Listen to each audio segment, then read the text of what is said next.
तो आज मैं आपको एक अनोखी रहस्यमय कहानी सुनाऊंगा। अगर आप चैनल पर नए हैं तो अभी सब्सक्राइब कर ले तथा कहानी पूरा देखे। अंत में एक अनोखा रहस्य छुपा है। धन्यवाद। तो सुनिए। एक युग की बात है जब गंधमादन पर्वत के पास एक छोटा सा गांव था। इस गांव में एक बूढ़ा किसान रहता था जिसका नाम धर्मदास था। धर्मदास अत्यंत बड़ी ईबा था, पर उसका एक अनोखा नियम था। वह भगवान विष्णु को अपना साझेदार पार्टनर मानता था।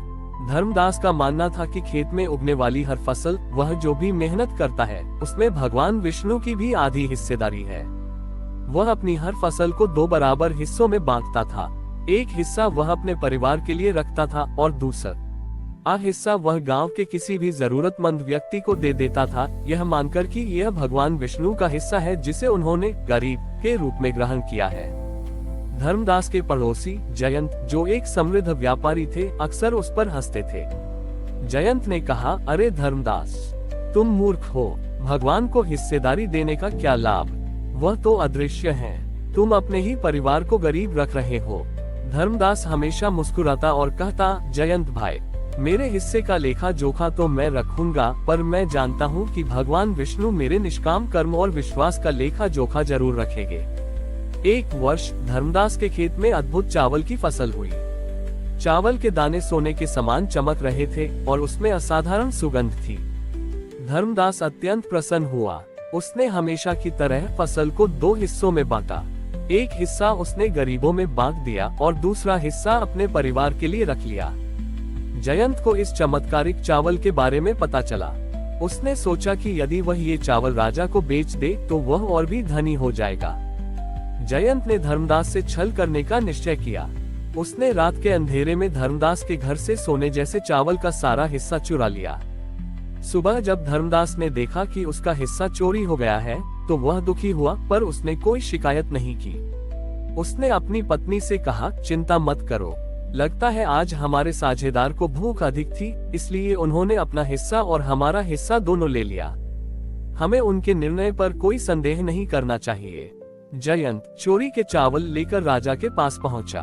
उसने राजा को बताया कि यह चावल दुनिया में सबसे अद्भुत और मूल्यवान है। राजा ने चावल खरीदा और उसे पकाने का आदेश दिया।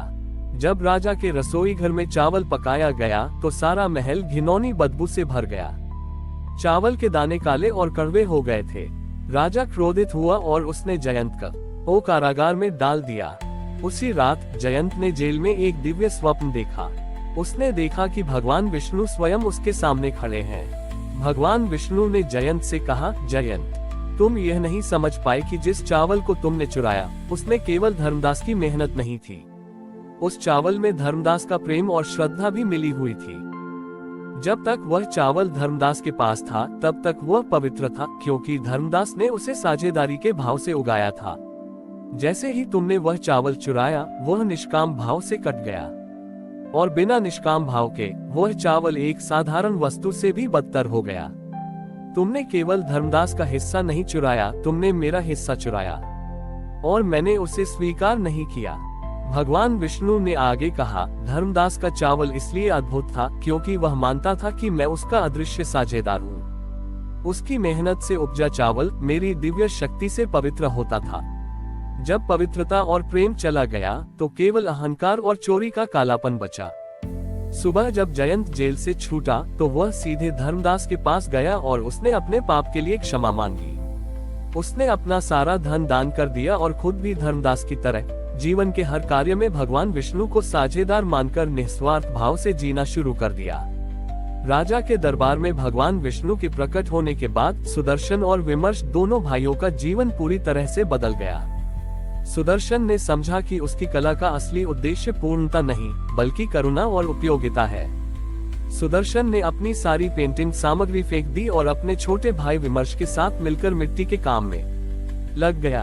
वह अब घड़े नहीं बनाता था बल्कि मिट्टी के छोटे छोटे दीपक बनाता था।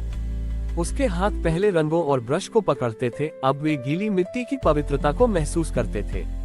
सुदर्शन हर दीपक को बनाते समय ये प्रार्थना करता था कि ये दीपक उस अज्ञान को दूर करे जो मेरे मन में था और यह हर घर में विश्वास का प्रकाश फैलाए। विमर्श और सुदर्शन दोनों ने मिलकर एक योजना बनाई।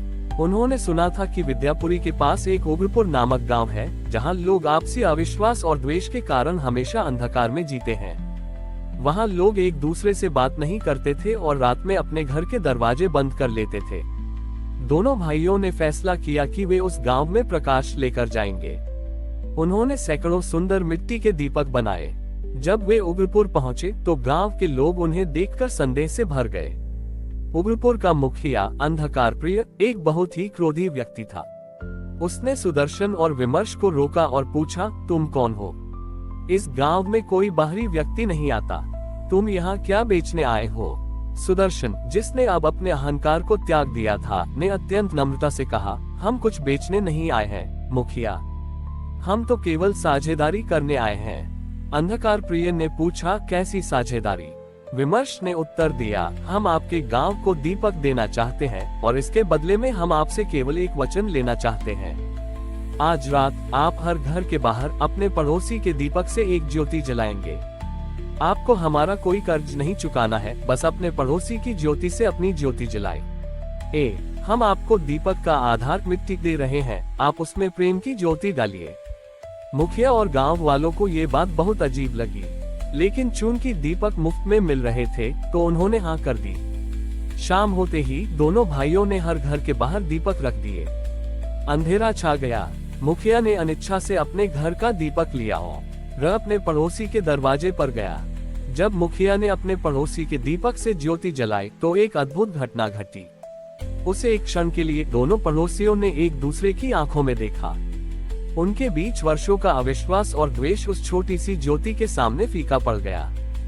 धीरे धीरे पूरे गांव में दीपक जल उठे। हर घर की ज्योति उसके पड़ोसी के घर से जली थी।